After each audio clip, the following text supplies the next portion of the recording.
Anyway, Colin, we did get a new piece of news this morning.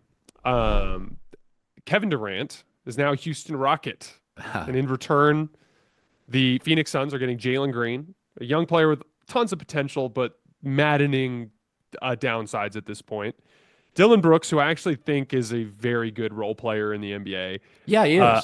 the 10th pick in this upcoming draft, and 5 second-round picks. What was like your first impression when you Well, heard the news my today? first impression, the Suns were 3-17 when KD didn't play this year. They stunk. It wasn't him. He still get a bucket. If he's a leader in Houston, it doesn't work. If you need a bucket in Houston, it works. And I think today you have to look at the Rockets. My take is he's going to give you about 65 games in the regular season. If we get 2 healthy years, then everybody's going to watch Houston vie for the NBA championship and feel like they dominated the trade. It is, however, a very good draft. So Phoenix gets the number 210 pick. Well, many people are theorizing there are 12 players in this draft, the top 12 players, who are all-star potential. So if they stay at 10 or move up to 6 or 8, they're getting a potentially really good player, probably with more than 1 year in college. And again, I don't think anybody will ever unlock Jalen Green. Like, I think he's the classic, doesn't have a defined game, never probably will. But we can't deny that he can drop 30 in any given moment, that he's wildly talented. I don't like his game, but I'm not going to deny that he's, long, twitchy, fast, very good transition player. He's just, and there are a lot of these guys in the NBA. They come in and they're talented, and maybe either they don't work on their game or they don't get the right coaching, or they probably have so much talent from sixth grade on that they never really, there's no catalyst for them to like really burrow down on a specialized, not everybody is as driven as MJ, right? Like, not, I'm reading the Caitlin Clark book. I mean, that she is MJ. She's Yeah. obsessed. And it's just like, not everybody's like that. Some people are just talented. And so, but between Amen Thompson and Şengün, it's a beautiful touch, Kevin Durant, and a series of 4 or 5 very good young players. And I think Udoka's a very good coach. That's a real team. But I think it's easy to look at Phoenix and just go, well, they got Green's productive. Dillon Brooks is a very good small forward defender, can give you 17 a night. You got the number 10 pick. You got a bunch of second round picks, which you can turn those into things. Phoenix wanted a little bit of a reboot. They got it.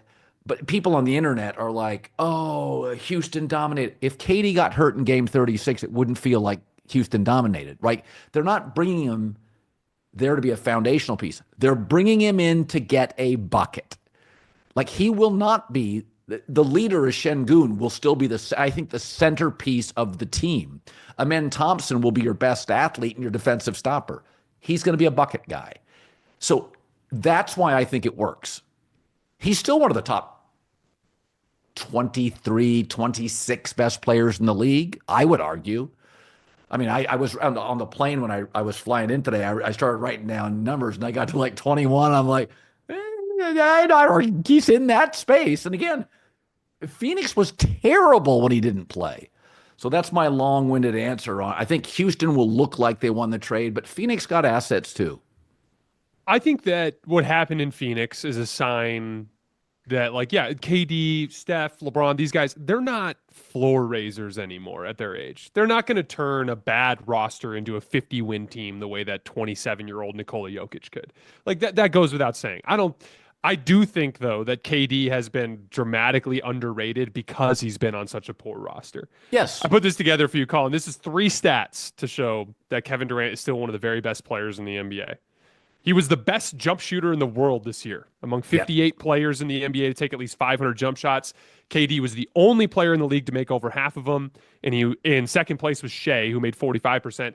And if you weighted it for threes, his 1.22 points per shot was still number 1 in the NBA. Number 2, he was the only player in the NBA last year to make at least 200 pull-up jump shots, meaning off the dribble, while making more than half of them. And 3, He was far and away the best isolation player in the world last year. Out of the 10 players who ran at least 250 ISOs, his 1.16 points per possession, including passes, ranked number one in the league, a full 6 points per 100 possessions ahead of Shea, who was in second place. I think he is, when it comes to refined offensive skill, he is Yes, still one of the very best players in the league. absolutely. I would put him in that 6 to 15 range, depending on, and we haven't seen him play enough high leverage basketball lately to see where he really Yeah. lands in there, but I think he's still in that range.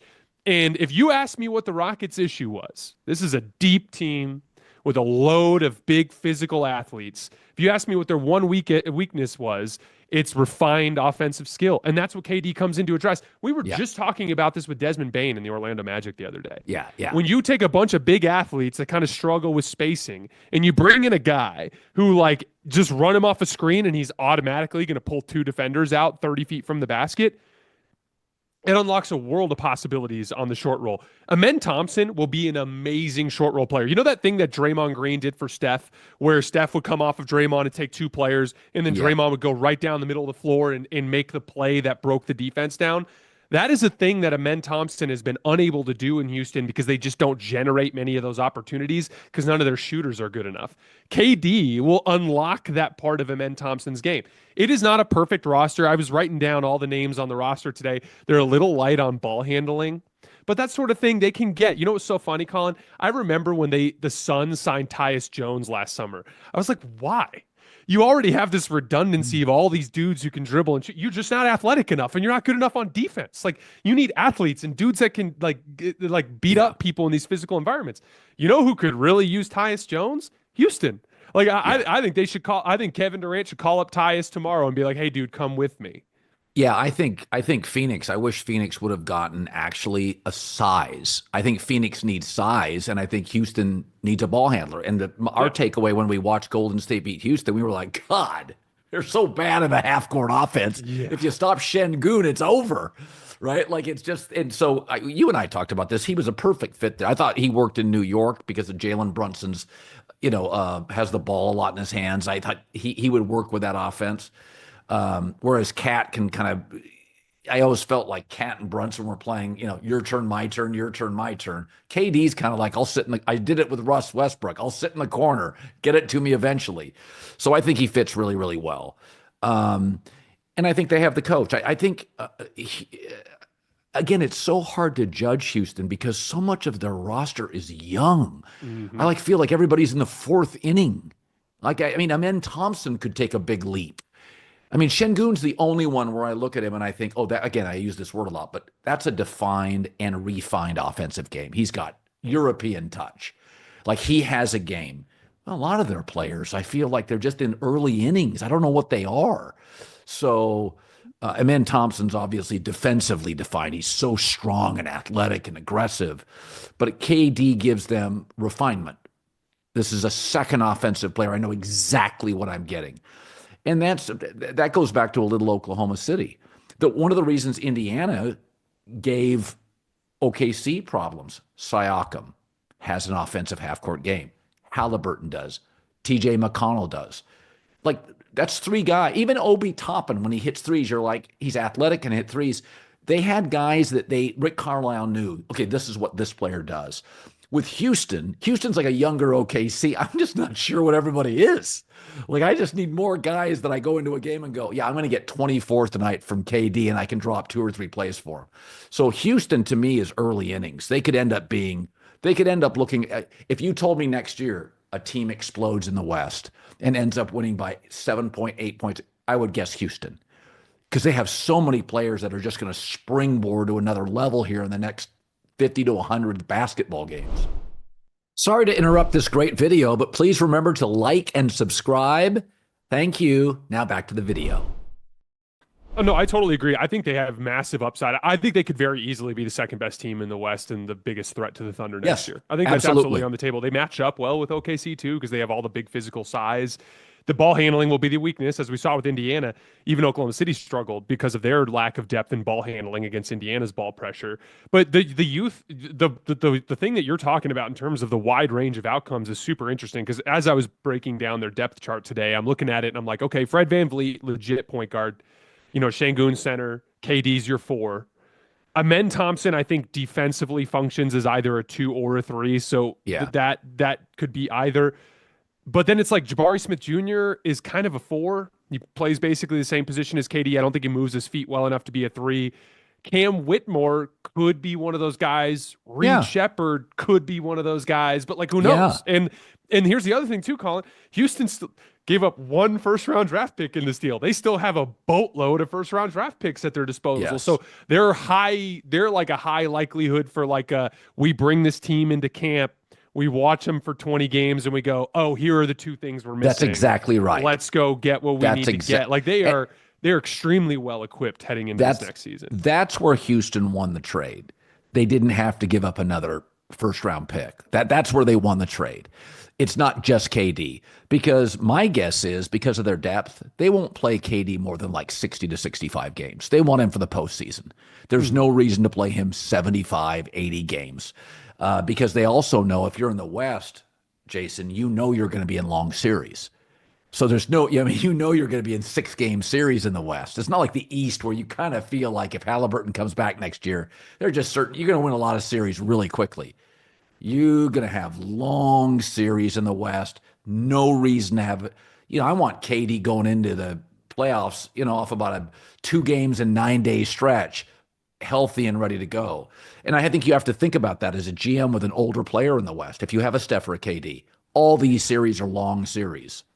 If they get a couple more ball handlers, like that's the thing. Like if they get a Tyus Jones, if they get, one other guy of that ilk, then they will be able to rest KD. Not just for the regular season, but even in the postseason. Like we saw Houston give themselves a really good chance to win games, even without high level offensive skill, because they just go, here's Tari Eason and Amen Thompson, and we're picking up full court, and you're turning the ball over now, and it's a mess. Like they are able, to prevent the redundancy that Phoenix had, where you have a bunch of guys who do the same thing. On Houston, what KD does is so specialized for them that they kind of have an identity separate from him. So they will be able to win games without him. They will be able to carry the load so that he can come in and lift them over the top. I think it's a fantastic on paper basketball fit. It'll be ugly sometimes. KD's going to have some nights where maybe the statistical performance isn't there because it's ugly. They can't space the floor as well for him, but they will in turn do the same thing to the other team. So to buy Kevin that margin for error. Before we get out of here tonight, Colin, I did want to run this by you because I've seen a lot of victory lapping criticism. Let's just say the Phoenix Suns have been the butt of the joke today because they took Mikal Bridges and Cam Johnson and Chris Paul, and they turned him into basically Bradley Beal and Dillon Brooks and Jalen Green and 1 first-round pick. I get that it looks bad. This is where my brain went this morning. They made it to the finals a year where, because of COVID, everyone was hurt, and we had a Trae Young Hawks team in the conference finals, a Paul George Clippers team with an injured Kawhi in the conference finals, and that Suns team. And by the way, they ran into Giannis, and Giannis beat them 4 straight times for the title. So they weren't good enough. Then the next year, they kind of have a great regular season, and Luka embarrasses them for the world to see in the second round. They weren't good enough. So they made an aggressive trade. They went and got Kevin Durant. Yeah. Every one of us would have done the same thing at that point in time. It was Kevin Durant. And we had just seen him be so amazing for Brooklyn in those couple of previous playoff runs. Even the Chris Paul thing, now I would argue they should have used Chris Paul's salary as a vehicle with which to bring in more size and athleticism. Right. But you're like Chris Paul for Bradley Beal? Come on, right? You could talk yourself into it. Again, it wasn't perfect. There were mistakes. There are certain things I would have done differently. But now we're on the other side of this, and it's like self-awareness. We're not good enough. We just missed the playoffs in the Western Conference. Like KD misses a few games, and we completely fall apart. Like, I understand it looks bad when you zoom out, but to me, what happened to Phoenix is just what happens when you get aggressive and it doesn't work. Well, the truth of the matter is there's risk. Well, yeah, the Bradley Beal deal, and I can't criticize it because for years, I must have been on the air for 5 years saying, I really like Bradley Beal. He's playing with John Wall. You're never going to flourish with John Wall. You got to get into a more mature group of veteran players. And then it's just like over the course of a year or two, he got really old, really fast, and really banged up, and he just withered down. So I was a Bradley Beal fan for years. I didn't understand why he was so loyal to Washington, which was poorly run and poorly owned. So I can't criticize him, and I always tend to be a big fan of being aggressive. I like what Orlando just did to get Bane. So yeah, I can't bang on him. Again, if they hit on the number 10 pick, they've got enough second round picks. They got enough pieces to. I think you just have to take more big swings. I think with Bradley Beal, I wonder if you just don't buy out the contract. Like, I mean, that's how bad of a deal it was. So I think if they were in the East, you'd have a better vibe or more optimism. I just think I look at San Antonio and I still think Denver's going to be really good. Oh I yeah. think they just, I just look at the West, the better GMs, better rosters, deeper teams. I mean, God, we've almost forgotten about what they're building in San Antonio. Holy crap, do they have a lot of talent? They're in the second inning. So I just think Phoenix, relative to the conference, they just feel like a have not, and they probably are. But I mean, I know Matt Ishbia and Justin Ishbia. I know Justin actually. I met him when I moved to Chicago. He's part of the White Sox, I think, ownership group now. And Matt got really aggressive. And I think one of the things I've learned over the course of my life, Jason, I made a lot of mistakes, but it's hard to master two things. Like Michael Jordan tried baseball, right? Randy Moss tried basketball. It's really hard. And I think sometimes when aggressive owners come in and they think, hey, because the Suns like don't have the biggest scouting department, and the owner comes in and thinks, I want stars. What you're really saying is, I'm moving into a completely different world and I'm smarter than Sam Presti, right? Like even Sam Presti, the James Harden deal early, he didn't get enough. Like I mean, I look at GMs in football and basketball who I like, and they make big mistakes. Shabazz Napier, the draft pick for Pat Riley in the Heat, like great people make mistakes. Nobody on the internet, the trolls don't want to ever admit it, but I think they came in and the owner was a little hot and a little aggressive. And this is a hard sport to master. Even the best people just, you're drafting 19 and 20-year-olds.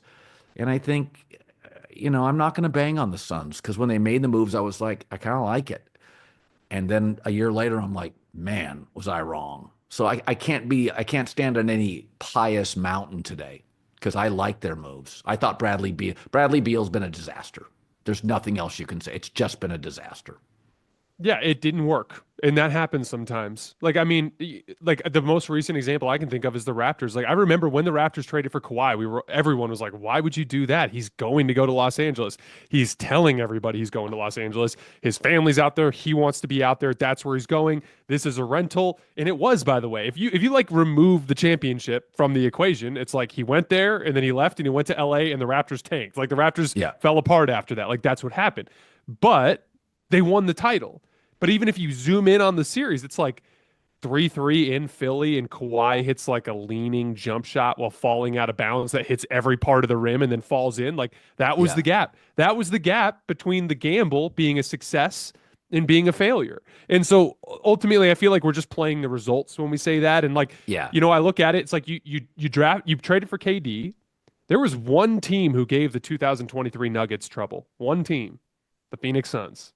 Yeah. The Phoenix Suns were the team that pushed them to 2-2 in the series, and it looked like everything was hanging in the balance. And so, like, for whatever it's worth, it wasn't enough. But yeah, my take was less like, look at the Suns. They butchered everything. And like, they acknowledged to themselves that they weren't good enough to win the title. They made an aggressive move for one of the 12 greatest players of all time when he was still playing really well, and it didn't work out, and that's just how it goes sometimes. But Colin, it was great to see you today. Thanks so much for coming on the show. This has been a really fun season. Shout out to the NBA for giving us our first good NBA final in a very long And time. our best domestic draft coming up in forever. This is a Mhm. great domestic draft. So that's we've talked about this. I think with NIL, I think you're going to have more players staying in college. The drafts are going to get more domestic. We're also poaching the best European players with the NIL money. I think draft picks over the next 10 years are going to fortify teams much more quickly than they have for the previous 20, where it's 18-year-olds who are just not ready to play. So this will be a really fun draft to watch. There's some really special players. Yeah, I'm super excited. The extended NBA Finals have put us right up against it. Guys, I have Sam Vecini coming on the show tomorrow. He does an incredible draft guide. We'll be doing a full NBA draft preview. The actual draft is on Wednesday. It's literally right around the corner, so everything's right here. Colin, it was great to see you. Thanks so much for giving us your time. For all of you guys who are on the YouTube stream, we're headed over to Playback to take some callers. So that's playback.tv/hoops tonight. I'll see you guys there. Everyone else, thanks so much for supporting us this season. It's been an incredibly successful season. I can't say enough about the way you guys have supported us in the show over the course of this year, and we will see you guys tomorrow morning.